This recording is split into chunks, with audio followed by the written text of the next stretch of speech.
ഭഗവദ്ധ്വജമേന്തിയ കൈകളെന്നും ഭഗവദ്ധ്വജം തന്നെ എന്തും എന്നുള്ളതാണ്.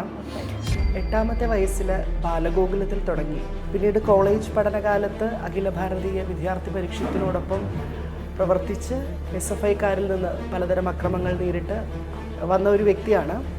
നമ്മളിപ്പോൾ അദ്രിജ എന്ന് പറയുന്ന ഒരു ട്രാൻസ്ജെൻഡർ വ്യക്തിയെ നോക്കുകയാണെങ്കിൽ നമ്മൾ പൊതുവേ പറയാറുണ്ട് BJP എന്ന് പറയുന്ന രാഷ്ട്രീയ പ്രസ്ഥാനം ഇത്തരത്തിലുള്ള വൈവിധ്യങ്ങളെ ഒന്നും ഏറ്റെടുക്കാൻ തയ്യാറല്ല, ഇതിനോടെല്ലാം വിമുഖത കാണിക്കുന്ന ഒരു പ്രസ്ഥാനമാണെന്നുള്ളൊരു ചീത്തപ്പേര് BJPയെ കുറിച്ച് വിമർശിക്കുന്നവർ പറയാറുണ്ട്. ശ്രീ സുരേഷ് ഗോപി സാർ അദ്ദേഹത്തിൻ്റെ സ്വന്തം ഫണ്ടിൽ നിന്ന് 12ഓളം, എൻ്റെ ഓർമ്മ ശരിയാണെങ്കിൽ 12ഓളം ട്രാൻസ്ജെൻഡർ മനുഷ്യരുടെ സർജറി നടത്തുകയുണ്ടായി. ആ സർജറിയുടെ റീഫണ്ട് തുക കിട്ടിക്കഴിഞ്ഞാൽ അടുത്ത 12 പേർക്ക് സർജറി ചെയ്യാൻ പറ്റും. ആ റീഫണ്ട് സർക്കാർ തടഞ്ഞു വെച്ചിരിക്കുകയാണ്. പറയുന്നത് മറ്റൊരാൾ ധനസഹായം ചെയ്ത ഫണ്ട് തിരിച്ചു കൊടുക്കാൻ പറ്റില്ല എന്നാണ്. BJPയിലേക്ക് ഒരുപാട് മറ്റു പാർട്ടികളിൽ നിന്ന് ആൾക്കാർ വരുന്നതായി കാണാൻ സാധിക്കും. 1-2 പേര് BJPയിൽ നിന്ന് പോകുന്നതായും സാധിക്കും. പക്ഷെ ശ്രദ്ധിച്ചാൽ ശാഖയിൽ RSSൽ സംഘത്തിൽ പ്രവർത്തിച്ചു വന്ന വ്യക്തികൾ ഒരിക്കലും ഈ പാർട്ടി വിട്ട് പോകുന്നതായിട്ട് കാണാൻ സാധിക്കില്ല. കാരണം ഈ പ്രസ്ഥാനം ഞങ്ങളെ പഠിപ്പിച്ചത് അതാണ്. ഇപ്പോൾ ശാഖയിൽ പോയിരുന്ന ഒരു വ്യക്തിയാണ്. എന്നെ കോളേജിൽ അഭിസംബോധന ചെയ്ത് SFIക്കാർ സംസാരിച്ചത് വർഗീയവാദി കുടുംബത്തിൽ നിന്ന് വന്ന വിദ്യാർത്ഥി എന്നാണ്. ട്രാൻസ്ജെൻഡർ മനുഷ്യർക്ക് അവസരം കൊടുക്കുക എന്ന മറവിൽ കൃത്യമായി ലക്ഷങ്ങളുടെ തിരിമറി അതിനകത്ത് നടക്കുന്നുണ്ട്. അതിനെ ചോദ്യം ചെയ്തിരുന്നു ഞാൻ കൃത്യമായി. വലിയൊരു മാറ്റത്തിൻ്റെ ഭാഗമാകാൻ, വലിയൊരു മാറ്റത്തിന് സാക്ഷിയാവാൻ കേരളം തയ്യാറെടുത്തുകൊണ്ടിരിക്കുകയാണ്. അതിൻ്റെ മാറ്റമാണ് തിരുവനന്തപുരത്ത് ഇപ്പോൾ നടന്ന കോർപ്പറേഷൻ തെരഞ്ഞെടുപ്പിൽ. നമസ്തേ. കഴിഞ്ഞ ദിവസം BJPയിലേക്ക് എത്തിയ നർത്തകിയായിട്ടുള്ള അദ്രിജ പണിക്കരാണ് ഇന്ന് എനിക്കൊപ്പം ഉള്ളത്. നമസ്കാരം. നമസ്തേ. എന്താണ് BJPയിലേക്ക് വരാം എന്നുള്ളൊരു തീരുമാനത്തിന് പിന്നിൽ? BJPയിലേക്ക് പെട്ടെന്ന് വന്നതല്ല. സത്യത്തിൽ 8ാമത്തെ വയസ്സിൽ ബാലഗോകുലത്തിൽ തുടങ്ങി 15ാമത്തെ വയസ്സിൽ ബാലഗോകുലം ഏറ്റെടുത്ത് നടത്തി പിന്നീട് കോളേജ് പഠനകാലത്ത് അഖില ഭാരതീയ വിദ്യാർത്ഥി പരിഷത്തിനോടൊപ്പം പ്രവർത്തിച്ച് ഒരുപാട് സമരമുഖങ്ങളിലും ക്യാമ്പയിനുകളിലും ഒക്കെ ഭാഗമായി പിന്നെ യൂണിയൻ മത്സരങ്ങളിൽ പങ്കെടുത്ത് മത്സരിച്ച് SFIക്കാരിൽ നിന്ന് പലതരം അക്രമങ്ങൾ നേരിട്ട് മോശമായ പല വ്യാജ പ്രചരണങ്ങളുടെയും ഇരയായി മാറി വന്ന ഒരു വ്യക്തിയാണ്. പിന്നീട് ഒരു ഘട്ടത്തിൽ മുഖ്യധാര രാഷ്ട്രീയത്തിൽ നിന്ന് മാറി നിൽക്കേണ്ട ഒരു സാഹചര്യം ഉണ്ടാവുന്നതിനെ തുടർന്നാണ് രാഷ്ട്രീയത്തിൽ നിന്ന് മാറി നിൽക്കുന്നത്. പിന്നീട് ഇപ്പോൾ രാഷ്ട്രീയത്തിലേക്ക് തിരിച്ച് വന്നു എന്ന് പറയാൻ പറ്റില്ല. കാരണം ഭഗവദ്ധ്വജമേന്തിയ കൈകളെന്നും ഭഗവദ്ധ്വജം തന്നെ എന്തും എന്നുള്ളതാണ്. കാരണം നമുക്ക് നോക്കിയാൽ BJPയിലേക്ക് ഒരുപാട് മറ്റു പാർട്ടികളിൽ നിന്ന് ആൾക്കാർ വരുന്നതായി കാണാൻ സാധിക്കും.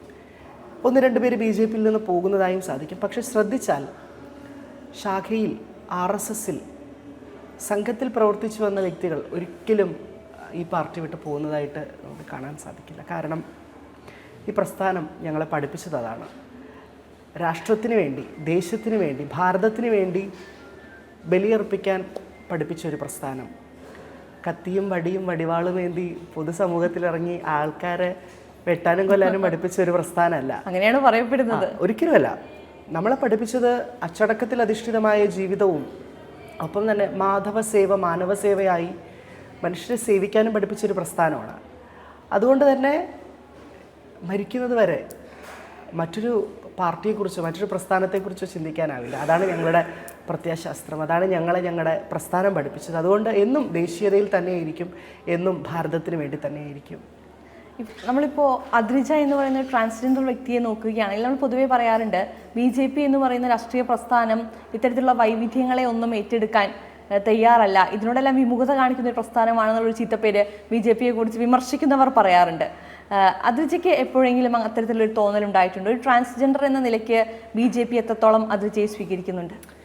അതൊരു ചീത്തപ്പേരല്ല, അതൊരു വ്യാജ പ്രചരണം തന്നെയാണ്. കാരണം 1800കളിലാണ് ബ്രിട്ടീഷ് ഭരണകാലത്ത് 1800കളിൽ ഇവിടെ ഒരു നിയമം കൊണ്ടുവരുന്നു, ക്രിമിനൽ ട്രൈബ്സ് ആക്ട്. അതായത് ട്രൈബൽ മനുഷ്യരും ഷെഡ്യൂൾഡ് കാസ്റ്റ് ആയിട്ടുള്ള മനുഷ്യരും അതോടൊപ്പം തന്നെ ട്രാൻസ്ജെൻഡർ മനുഷ്യർ, അന്ന് ഒരുപക്ഷെ ഹിജടകൾ അല്ലെങ്കിൽ മംഗളാമുഖികൾ അല്ലെങ്കിൽ ജോഗപ്പാസ് എന്നൊക്കെയുള്ള കൾച്ചറൽ ഐഡൻറ്റിറ്റീസിൽ അറിയപ്പെട്ടിരുന്ന മനുഷ്യരെയൊക്കെ തന്നെ, ലിംഗലൈംഗിക ന്യൂനപക്ഷ മനുഷ്യരെയൊക്കെ തന്നെ ക്രിമിനൽസ് ആക്കിക്കൊണ്ട് ക്രിമിനൽ ട്രൈബ്സ് ആക്ട് എന്ന് പറഞ്ഞൊരു നിയമം കൊണ്ടുവരുന്നൊരു കാലഘട്ടമുണ്ടായി. അവിടെ നിന്ന് നമുക്ക് സ്വാതന്ത്ര്യം കിട്ടി, നമുക്കൊരു ഭരണഘടനയുണ്ടായി, നിയമമുണ്ടായി. എന്നിട്ട് എത്ര കാലമെടുത്തു? 2019 മാത്രമാണ് ഒരു ട്രാൻസ്ജെൻഡർ പ്രൊട്ടക്ഷൻ ആക്ട് ഇന്ത്യയിൽ വരുന്നത്. അത്രയും കാലം ഈ ബ്രിട്ടീഷ് കൊണ്ടുവന്ന നിയമത്തിൻ്റെ വിഴുപ്പും ചുമന്ന് തന്നെയാണ് നമ്മളിവിടെ ജീവിച്ചത്. ഇവിടെ ഈ ലിംഗലൈംഗിക ന്യൂനപക്ഷ മനുഷ്യരൊക്കെ തന്നെ ക്രിമിനലുകളായി തന്നെയാണ് ചിത്രീകരിക്കപ്പെട്ടിരുന്നതും അവർ ജീവിതത്തിൽ നേരിട്ടുകൊണ്ടിരുന്ന പ്രശ്നങ്ങളുമൊക്കെ.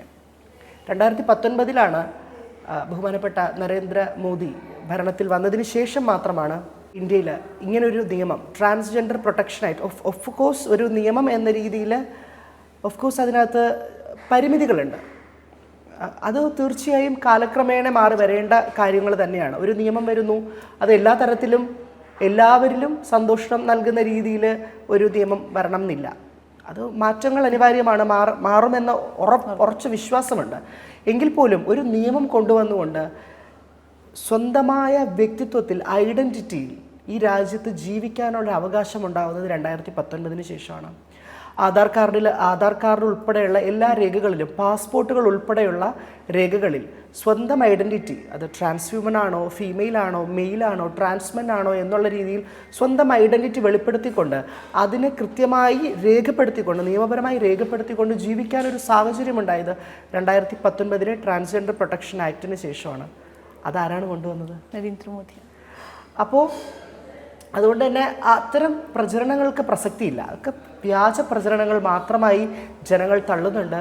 ഇന്ന് ഈ രാജ്യത്ത് വളരെ ഒരു സുരക്ഷിതമായ, അല്ലെങ്കിൽ സ്വാതന്ത്ര്യമുള്ള, അല്ലെങ്കിൽ അവകാശങ്ങളും നീതിയും നേടിക്കൊണ്ട് ലിംഗലൈംഗിക ന്യൂനപക്ഷ മനുഷ്യർ ജീവിക്കുന്നുണ്ട്. അത് ഉറപ്പായും ഭാരതീയ ജനതാ പാർട്ടിയുടെ അല്ലെങ്കിൽ അതിൻ്റെ നേതൃത്വത്തിൻ്റെ പാഠവം തന്നെയാണ്. ഉറപ്പായിട്ടും. എന്താണ് BJPയിലേക്ക് ഏറ്റവും കൂടുതൽ ഈ ഒരു ഘട്ടത്തിൽ ആകർഷിച്ചിട്ടുണ്ടാവുന്ന ഘടകങ്ങൾ? പ്രത്യേകിച്ച് ഒരു സ്ഥാനമാനങ്ങൾ ഒന്നും മോഹിപ്പിച്ച് ഉറപ്പായി വന്നിട്ടുണ്ട്. ഓഫറുകളൊന്നും കാണിച്ച് വന്നതല്ല, ഓഫറുകൾ കണ്ട് മോഹിച്ച് വന്നതല്ല. കാരണം ഇതൊരു ദേശീയ പ്രസ്ഥാനമാണ്. ഇവിടെ 100,000 നരേന്ദ്രമോദിമാർ വരും, 100,000 അമിത്ഷാമാർ വരും, അങ്ങനെ പല 100,000 രാജീവ് ചന്ദ്രശേഖർമാർ വരും. പക്ഷേ ഈ പ്രസ്ഥാനം അങ്ങനെ തന്നെ ദേശീയതയിൽ ഊന്നി നിലനിൽക്കും. അവിടെ സ്ഥാനമാനങ്ങളോ, അല്ലെങ്കിൽ രാജ്യം ഭരിക്കുന്നോ, അല്ലെങ്കിൽ സംസ്ഥാനങ്ങൾക്ക് സീറ്റ് കിട്ടുന്നുണ്ടോ, അല്ലെങ്കിൽ സീറ്റ് ഉണ്ടോ, അല്ലെങ്കിൽ എന്തെങ്കിലും ഭാരവാഹിത്വമുണ്ടോ, ഇതൊന്നും നോക്കിയല്ല ഞങ്ങൾ പ്രവർത്തിക്കുന്നത്. ഈ പ്രസ്ഥാനത്തിൽ ദേശീയതയിൽ ഊന്നി പ്രവർത്തിക്കാൻ ആഗ്രഹിക്കുന്നു, ദേശത്തിന് വേണ്ടി പ്രവർത്തിക്കാൻ ആഗ്രഹിക്കുന്നു എന്ന് മാത്രമാണ്, അല്ലാതെ സ്ഥാനമാനങ്ങൾ കണ്ടുവന്നതല്ല. ഇപ്പോൾ ശാഖയിൽ പോയിരുന്ന ഒരു വ്യക്തിയാണ്, അത് എത്രത്തോളം ജീവിതത്തെ സ്വാധീനിച്ചിട്ടുണ്ട്? ജീവിതത്തിൽ നമുക്കറിയാം, ശാഖകളെ കുറിച്ച് പറയുമ്പോൾ നമ്മൾ പറയാറുണ്ട് വലിയ രീതിയിലുള്ള ഒരു അടുക്കും ചിട്ടയും ജീവിതത്തിലേക്ക് കൊണ്ടുവരാൻ നമ്മളെ വലിയ രീതിയിൽ ശാഖകളും അവിടുത്തെ കളികളായാലും ചിട്ടാവട്ടങ്ങളാണെങ്കിലും സഹായിക്കുമെന്ന് പറഞ്ഞു കേട്ടിട്ടുണ്ട്. എത്രത്തോളം അദ്രിജയുടെ ജീവിതത്തെ സ്വാധീനിച്ചിട്ടുണ്ട്? ഉറപ്പായും അച്ചടക്കത്തിൽ അധിഷ്ഠിതമായ ദേശീയതയിലൂന്നി നമുക്ക് ഒരുപാട് അങ്ങോട്ടേക്ക് നമുക്ക് ചിന്തിക്കേണ്ട. സ്വന്തം രാഷ്ട്രമാണ് അമ്മ, നമ്മുടെ അമ്മയ്ക്ക് സമമാണ് ദേശം എന്ന് പഠിപ്പിക്കുന്ന ഒരേ ഒരു പ്രസ്ഥാനം അത് RSS തന്നെയാണ്. ദേശീയ ഗാനം കേട്ടാൽ ബേസിക്കായി എഴുന്നേറ്റ് നിൽക്കുക എന്നൊരു മര്യാദ പോലും പാലിക്കാത്ത കുറേയധികം മനുഷ്യർക്കിടയിൽ ദേശമാണ് എല്ലാം, ദേശസ്നേഹമാണ്, ദേശത്തിന് വേണ്ടി പോരാടാൻ ഒരവസരമുണ്ടായാൽ അത് പോരാട്ടത്തിന് തന്നെ മുന്നിൽ നിൽക്കും എന്ന് പഠിപ്പിച്ച ഒരു പ്രസ്ഥാനമാണ്. അത് തന്നെയാണ് ഏറ്റവും വലുത്. കാരണം സ്വന്തം രാജ്യത്ത് നിന്നുകൊണ്ട് സ്വന്തം രാജ്യത്തെ തീവ്രവാദം കൊണ്ട് നശിപ്പിക്കാൻ ശ്രമിക്കുന്ന ശക്തികളെ സപ്പോർട്ട് ചെയ്യുന്ന ആൾക്കാരുടെ ഇടയിൽ സ്വന്തം ദേശത്തിന് വേണ്ടി സംസാരിക്കാനും സ്വന്തം ദേശത്തെ സ്നേഹിക്കാനും പഠിപ്പിച്ചൊരു പ്രസ്ഥാനം, അതിലുപരി ഒന്നും വേറെ നോക്കേണ്ടതില്ലല്ലോ. ഈ ഒരു പ്രസ്ഥാനത്തിൽ നിന്നതിന് ശേഷമാണല്ലോ ഒരു സ്വന്തം സ്വത്വം തിരിച്ചറിഞ്ഞ് ഒരു ട്രാൻസ്ഫോമണായി മാറുന്നത്. അതിനുശേഷം സംഘടനയിലേക്ക് തിരിച്ചു നോക്കുമ്പോൾ, അല്ലെങ്കിൽ അതിലെ പ്രചാരകന്മാരെയോ അതിൽ വലിയ സ്ഥാനങ്ങളിൽ ഇരിക്കുന്നവരെ കാണുന്ന സമയത്ത് എങ്ങനെ ഫേസ് ചെയ്യും, അല്ലെങ്കിൽ അവർ ഇതിനെ അംഗീകരിക്കുമോ എന്ന് പേടി തോന്നിയിട്ടുണ്ടോ? ഒരിക്കലും അത്തരം ഭയം ഉണ്ടായിട്ടില്ല. ഇന്ന് വരെ നാട്ടിൽ എന്തായിരുന്നു എനിക്ക് കിട്ടിയിരുന്ന സ്ഥാനം അതിന്നും തുടരുന്നുണ്ട്. ആ തുടക്ക സമയത്തൊരു സംശയം, അല്ലെങ്കിൽ അയ്യോ എങ്ങനെ അഭിസംബോധന ചെയ്യണം, അല്ലെങ്കിൽ എങ്ങനെ സംസാരിച്ചാൽ ഇഷ്ടപ്പെടുമോ, അനിഷ്ടമാവുമോ എന്നൊക്കെയുള്ള ചിന്തകൾ പലരിലും അലട്ടിയിരുന്നു. പക്ഷേ ഇന്ന് എങ്ങനെയായിരുന്നു നാട്ടിൽ ജീവിച്ചിരുന്നത് അതുപോലെ തന്നെ ആ എല്ലാ ബഹുമാനവും, ആ എല്ലാ മര്യാദകളും, ആ എല്ലാ സ്നേഹവും കിട്ടി തന്നെയാണ് ഇന്ന് ആ നാട്ടിൽ ജീവിക്കുന്നത്. എല്ലാ കാര്യങ്ങളിലും പങ്കെടുക്കുന്നുണ്ട്. ഇപ്പോൾ നമ്മൾ നമ്മുടെ സർക്കാരിനെ നോക്കുകയാണെങ്കിൽ പൊതുവെ നമ്മൾ സർക്കാർ അവകാശപ്പെടുന്നത് ട്രാൻസ് കമ്മ്യൂണിറ്റിയെ എല്ലാം ചേർത്ത് പിടിച്ചുകൊണ്ട് മുന്നോട്ട് പോകുന്ന ഒരു സർക്കാരാണെന്നുള്ള വലിയൊരു അവകാശവാദം പ്രത്യേകിച്ച് ഇപ്പോൾ തിരഞ്ഞെടുപ്പ് അടുക്കുന്ന സമയത്ത് വലിയ രീതിയിൽ നമുക്ക് കേൾക്കാൻ സാധിക്കുന്നുണ്ട്. അപ്പോൾ എങ്ങനെയാണ് അദ്രിജ അതിനോട് യോജിക്കുന്നുണ്ട്? കൃത്യമായി എല്ലാ ബഡ്ജറ്റിലും സർക്കാർ ട്രാൻസ്ജെൻഡർ സമൂഹത്തിന് വേണ്ടി കോടികൾ വകയിരുത്തുന്നുണ്ട്. അത് എത്രത്തോളം വിനിയോഗിക്കുന്നു എന്ന കാര്യത്തിലൊരു സംശയമുണ്ട്. കാരണം ആകെ കൂടി ചെയ്യുന്നത് ഒരു കലോത്സവം നടത്തുന്നു, സർജറി ഫണ്ടുകൾ റീഇംബേഴ്സ് ചെയ്യുന്നു എന്നുള്ളതിനപ്പുറത്ത് എന്തെങ്കിലും പ്രത്യേകിച്ച് നടത്തുന്നുണ്ടോ എന്നത് സംശയം തന്നെയാണ്. ഇപ്പോൾ സർജറി റീഫണ്ടിനെ കുറിച്ച് നമ്മൾ ആലോചിക്കുമ്പോഴും വർഷങ്ങൾക്ക് മുൻപ് സർജറി ചെയ്ത വ്യക്തികൾക്ക് ഇപ്പോഴും റീഫണ്ട് കിട്ടിയിട്ടില്ല.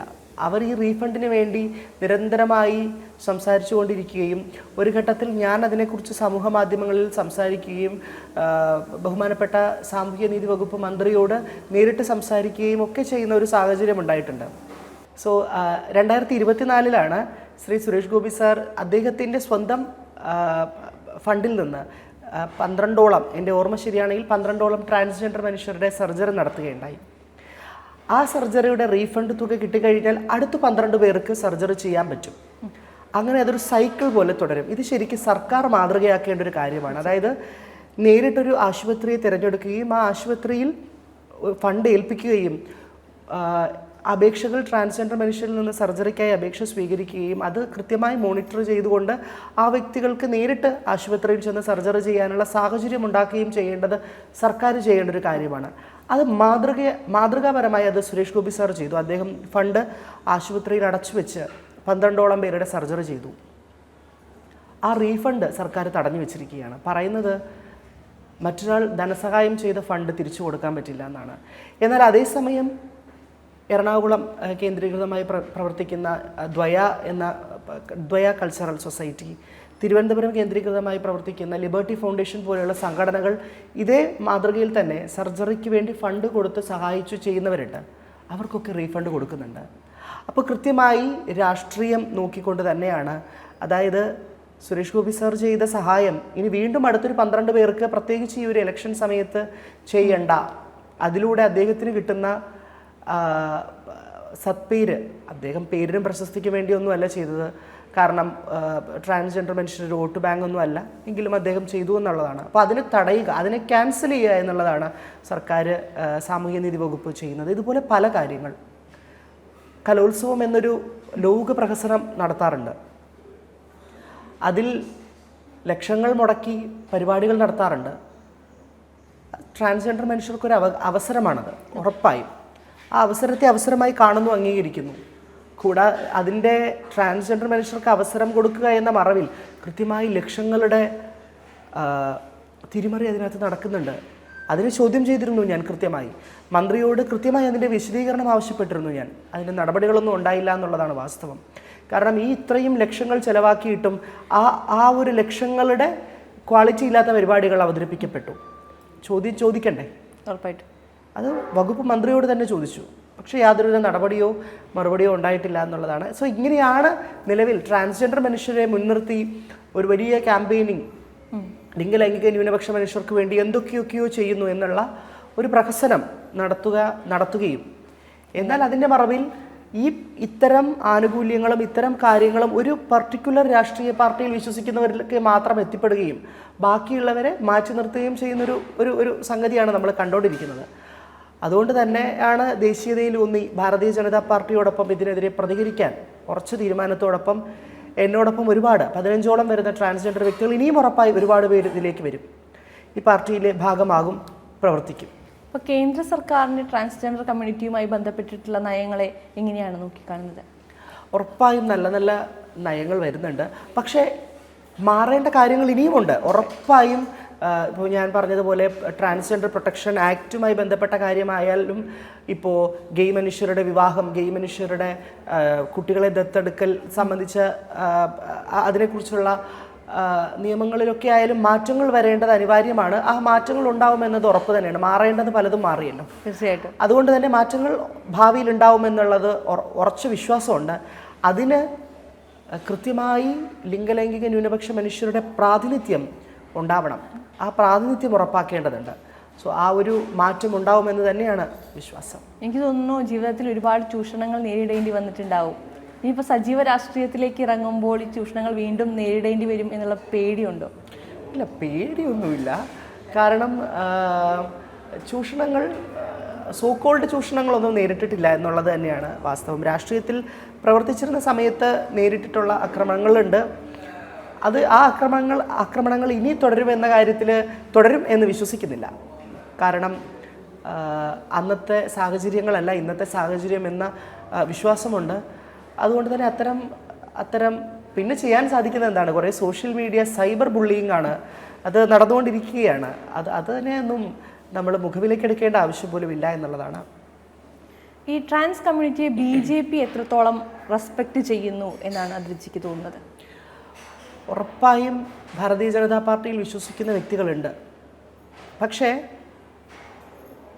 ട്രാൻസ്ജെൻഡർ മനുഷ്യരുടെ മൊത്തം കുത്തക അവകാശം ഇവിടെ CPIM ഏറ്റെടുത്തുകൊണ്ട് CPMൻ്റെ ഒരു പോഷക സംഘടന എന്ന രീതിയിൽ ഒരു ട്രാൻസ്ജെൻഡർ മനുഷ്യരുടെ സംഘടന രൂപീകരിക്കുകയും അതിലേക്ക് തങ്ങൾ കൈയടിക്കുമ്പോൾ തങ്ങളുടെ കൂടെ കൈയടിക്കാനും തങ്ങളുടെ കൂടെ ആർപ്പ് വിളിക്കാനും പറ്റും എന്ന വിശ്വാസമുള്ള കുറേ പാവപ്പെട്ട മനുഷ്യരെ അതിനകത്തേക്ക് എടുത്തിടുകയും, എന്നാൽ അതിൽ കുറച്ച് വ്യക്തികൾക്ക് മാത്രം, മുകളിൽ തട്ടിൽ നിൽക്കുന്ന കുറച്ച് വ്യക്തികൾക്ക് മാത്രം അതിൻ്റെ എല്ലാ ആനുകൂല്യങ്ങളും അവകാശങ്ങളും നീതിയും കിട്ടുകയും താഴേക്കിടയിൽ ഈ കൈയടിക്കുന്ന മനുഷ്യർക്കൊന്നും കിട്ടാണ്ടിരിക്കുകയും ചെയ്യുന്നുണ്ട്. ആ സാഹചര്യത്തിലാണ് ഈ പാർട്ടിയിൽ DTFK എന്ന് പറയുന്ന പാർട്ടിയിൽ നിന്നും ഇപ്പോൾ BJPയിലേക്ക് മാറി ചേർന്ന വ്യക്തികളുണ്ട്. ഇപ്പോൾ ചേർന്ന 15 പേരിൽ ഈ DTFKയിൽ നിന്ന് മാറി വന്നവരുണ്ട്. അത് ഉറപ്പായും അവിടെ നീതി കിട്ടാത്തത് കൊണ്ട് തന്നെയാണല്ലോ വന്നത്. അവിടെ ഒരു പറ്റം ആൾക്കാർ അവിടെ മുകളിൽ നിൽപ്പുണ്ട്. അവർക്ക് എല്ലാ അവസരങ്ങളും കൊടുക്കുക, അവർക്ക് തൊഴിലവസരങ്ങൾ കൊടുക്കുക, അവരെ സ്ഥാനമാനങ്ങളിലേക്ക് ട്രാൻസ്ജെൻഡർ ജസ്റ്റിസ് ബോർഡ് പോലെയുള്ള കാര്യങ്ങളിലേക്ക്, ട്രാൻസ്ജെൻഡർ ജസ്റ്റിസ് ബോർഡിലേക്ക് അവരെ വ്യക്തികളെ എടുക്കുക, ഇങ്ങനെയൊക്കെയാണ്. അത് ഒരു ചില വ്യക്തികൾക്ക് മാത്രമായി നടക്കുന്ന കാര്യമാണ്, ബാക്കിയുള്ളവർക്ക് അത് നടക്കുന്നില്ല. അതുകൊണ്ട് തന്നെ ആളുകൾ മാറി ചിന്തിക്കാൻ തുടങ്ങി, ട്രാൻസ്ജെൻഡർ മനുഷ്യർ മാറി ചിന്തിക്കാൻ തുടങ്ങി. അവർക്ക് നീതി കിട്ടുന്ന പാർട്ടികളിലേക്ക് ചേക്കേറാൻ തുടങ്ങിയിട്ടുണ്ട്, മാറ്റങ്ങൾ തുടങ്ങിയിട്ടുണ്ട്. ആ മാറ്റങ്ങളിൽ ഒന്നാണ് കഴിഞ്ഞ ദിവസം നമ്മൾ കണ്ട 15 പേരെന്ന് പറയുന്നത് ഒരു ചെറിയ എണ്ണമല്ല. ട്രാൻസ്ജെൻഡർ മനുഷ്യരുടെ എണ്ണത്തെ സംബന്ധിച്ച് 15 എന്ന് പറയുന്ന ഒരു ചെറിയ എണ്ണമല്ല. അതിനുശേഷം ഒരുപാട് വ്യക്തികൾ എന്നെ പേഴ്സണലി കോൺടാക്ട് ചെയ്തിട്ടുണ്ട്. ഉടൻ തന്നെ BJPയിലേക്ക് മാറുന്നതുമായി ബന്ധപ്പെട്ട് ഇനിയും വലിയ എണ്ണത്തിൽ തന്നെ വ്യക്തികൾ BJPയിലേക്ക് വരും. എങ്ങനെയാണ് ഈ തീരുമാനത്തെ അദ്രിജയുടെ ഏറ്റവും അടുത്ത ആളുകൾ സ്വീകരിച്ചത് എന്നുള്ളതാണ്? കാരണം ഇപ്പോൾ ഫാമിലി ആണെങ്കിലും അതല്ലെങ്കിൽ ഫ്രണ്ട്സ് ആണെങ്കിലും ഇനി ഇതിനൊപ്പം തന്നെ ഈ തീരുമാനം പാർട്ടിയിൽ അറിയിക്കുന്ന സമയത്ത് അവരതിനെ എത്രത്തോളം സ്വീകരിച്ചു? എന്നെ കോളേജിൽ ഞാൻ പറഞ്ഞുവല്ലോ ABVPയിൽ മത്സരിച്ചു എന്നൊക്കെ. എന്നെ കോളേജിൽ അഭിസംബോധന ചെയ്ത് SFIക്കാർ സംസാരിച്ചത് വർഗീയവാദി കുടുംബത്തിൽ നിന്ന് വന്ന വിദ്യാർത്ഥി എന്നാണ്. ഫാമിലി പരമായി തന്നെ ഭാരതീയ ജനതാ പാർട്ടിയും RSSലും വിശ്വസിക്കുന്ന കുടുംബമാണ് ഞങ്ങളുടേത്. ഞങ്ങളുടെ നാടും അങ്ങനെ തന്നെയാണ്.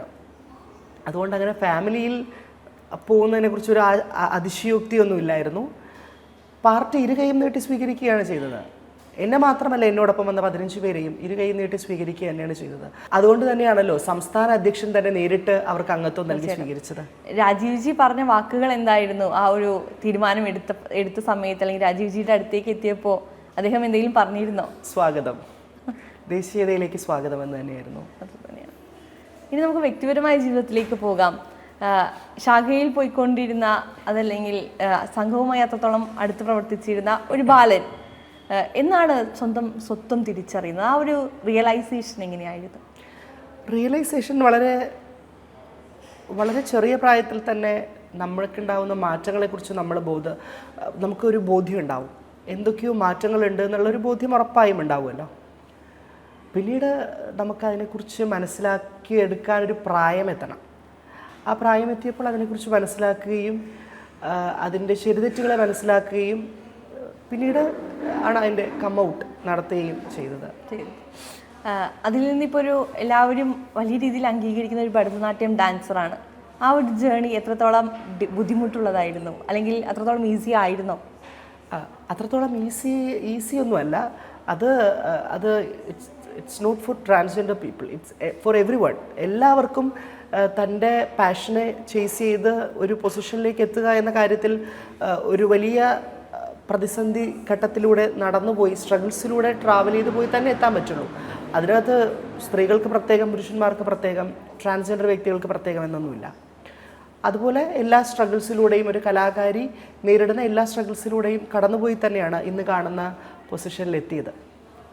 നമ്മൾ പണ്ടൊക്കെ എപ്പോഴും പറയും ട്രാൻസ്ജെൻഡർ വ്യക്തികളെ നോർമലൈസ് ചെയ്യണം, അതല്ലെങ്കിൽ ട്രാൻസ് കമ്മ്യൂണിറ്റി അല്ലെങ്കിൽ LGBTQA+ എല്ലാം നമ്മളതിന് നോർമലായി കാണും. പക്ഷെ ഇന്നത് നോർമലാണ്. ഇന്ന് നമുക്കത് ആരോടും നോർമലൈസ് ചെയ്യണം എന്ന് പറയേണ്ട ആവശ്യകതയില്ല. നമ്മളിൽ ഒരാളാണ്, അല്ലെങ്കിൽ നമ്മളാണ്, അത്രയേ ഉള്ളൂ. ആ ഒരു മാറ്റം എത്രത്തോളം സന്തോഷം തരുന്നതാണ്. ഇന്നല്ല എല്ലാ കാലവും നോർമലൈസ്ഡ് തന്നെയായിരുന്നു. നമ്മളതിനെ നോർമലൈസ്ഡ് അല്ലാതെ ആക്കി എന്നുള്ളതാണ് സത്യാവസ്ഥ.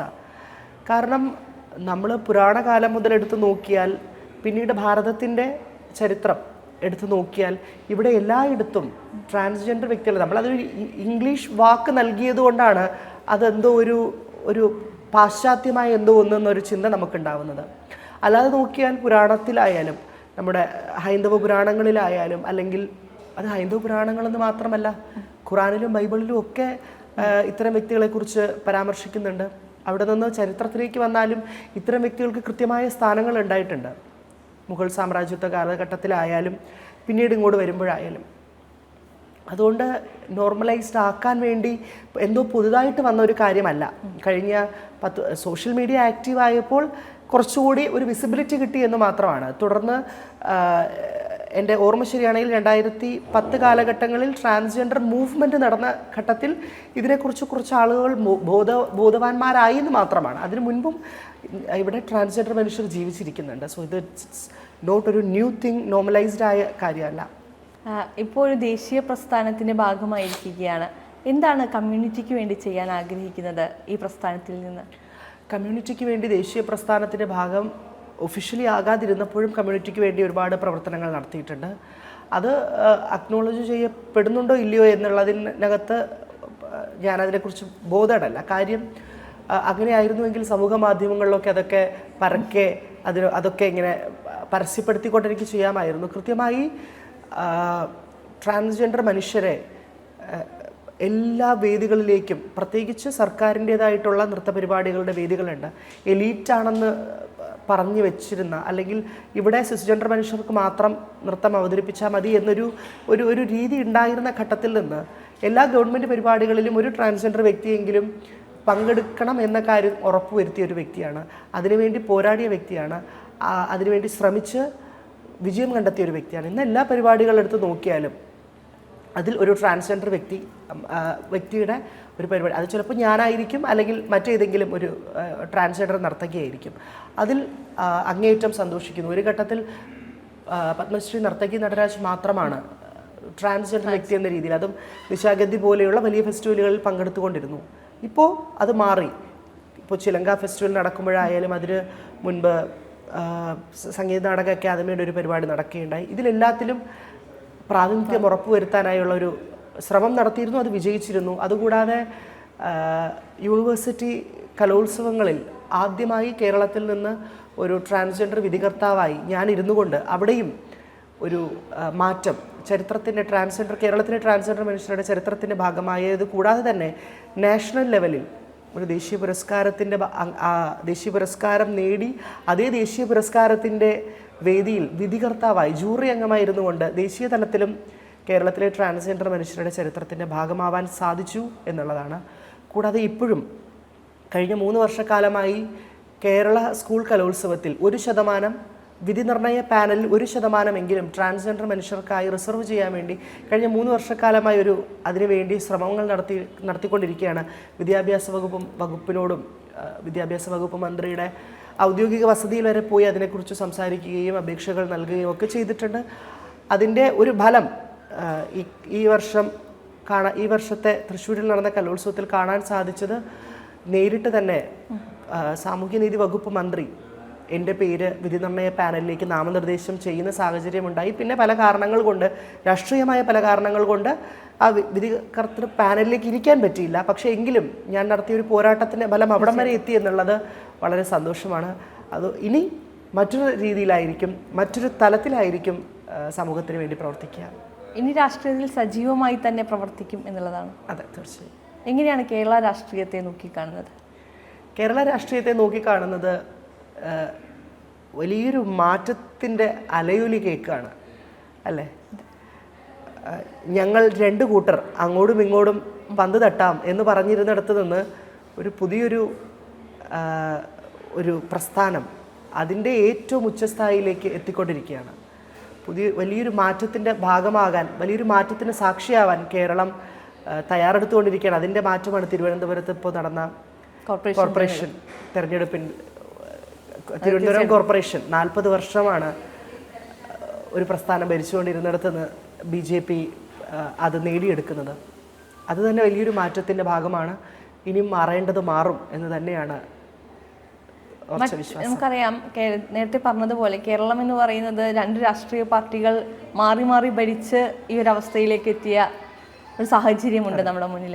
ഇനിയിപ്പോൾ BJP വരും എന്നുള്ള വലിയൊരു പ്രതീക്ഷയിൽ ജീവിക്കുന്ന ഒരു പറ്റം ജനങ്ങൾ നമ്മുടെ നാട്ടിൽ നമുക്ക് കാണാൻ സാധിക്കും. ട്രാൻസ്ജെൻഡർ വ്യക്തികളെ BJP ഭരണത്തിൽ വന്നാൽ അത് എത്രത്തോളം സഹായിക്കുമെന്നാണ് അദ്രിജയ്ക്ക് തോന്നുന്നത്?